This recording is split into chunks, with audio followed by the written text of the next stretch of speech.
నమస్తే సార్. జనగాం జిల్లాలో కలెక్టరేట్ ఇందిరా మహిళా శక్తి, నా పేరు కృష్ణవేణి. అందులో గ్యాస్ కొరతతోటి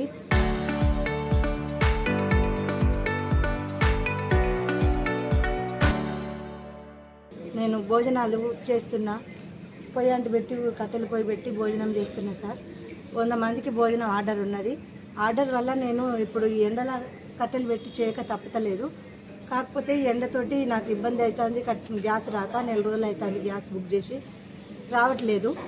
అందుకనే కట్టెల పొయ్యి పెట్టి చేస్తున్నా సార్. అది ప్రాబ్లం అవుతుంది, గ్యాస్ ప్రాబ్లం. కట్టెలు కొందామన్నా కూడా కట్టెలు కూడా రేటు 50-60 రూపాయలు కట్టెలు, కిలో కట్టెలు. చెట్లలో పోయి కట్టెలు ఏరుకొచ్చుకొని ఈ వంటలు చేస్తున్నా సార్. ఈ టైం అయితే ఏ విషయంలో రాదనుకున్నాము. ఇది ఎప్పుడో వెనకట తాతల అమ్మమ్మల నాటి చరిత్ర ఇప్పుడు ముందు పడ్డది సార్.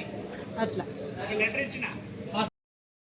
నమస్కారం అండి. నేను జనగాం కలెక్టరేట్ క్యాంటీన్లో వర్క్ చేస్తున్నానండి.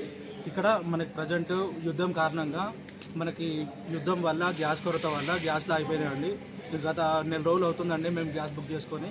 అప్పటి నుంచి మాకు గ్యాస్ రాని పరిస్థితి. అప్పటి నుంచి సరే మేము కలెక్టరేట్లో ఉంటున్నాం కాబట్టి మాకు రోజు ఒక భోజనాలు ఆర్డరు అదో ఇదో ఉంటుంది మాకు. ఈరోజు ప్రజావాణి అండి, ముఖ్యంగా ఒక 100 మందికి భోజనాలు చేయాల్సిన పరిస్థితి మాది. ఈరోజు గ్యాస్ లేకపోవడం వల్ల మేము కొంచెం ఇబ్బందితో మేము కట్టెలు పెట్టుకోవాల్సిన పరిస్థితి వచ్చింది. ఈ కట్టెలు అనేది నాకు ఓదించిన వరకు ఇప్పటి వరకు లేదండి. నేను ఇప్పుడు కట్టెల పొయ్యి అనేది చూడలేదు. యాక్చువల్గా గ్యాస్ లేదు చూసినాను. ఒక 50-60 సంవత్సరాల కింద తాతలు అమ్మమ్మల కాలం నాటి పరిస్థితులు ఇప్పుడు మనకు వచ్చినాయి. సో అప్పటి వాళ్ళు కష్టం ఎట్లా పడ్డారో మనం ఇప్పుడు అట్లాంటి కష్టం పడుతున్న పరిస్థితి వచ్చింది. ఇప్పుడు ఎండ చూడండి, ఎండ తీవ్రత చూడండి ఎలా ఉందో.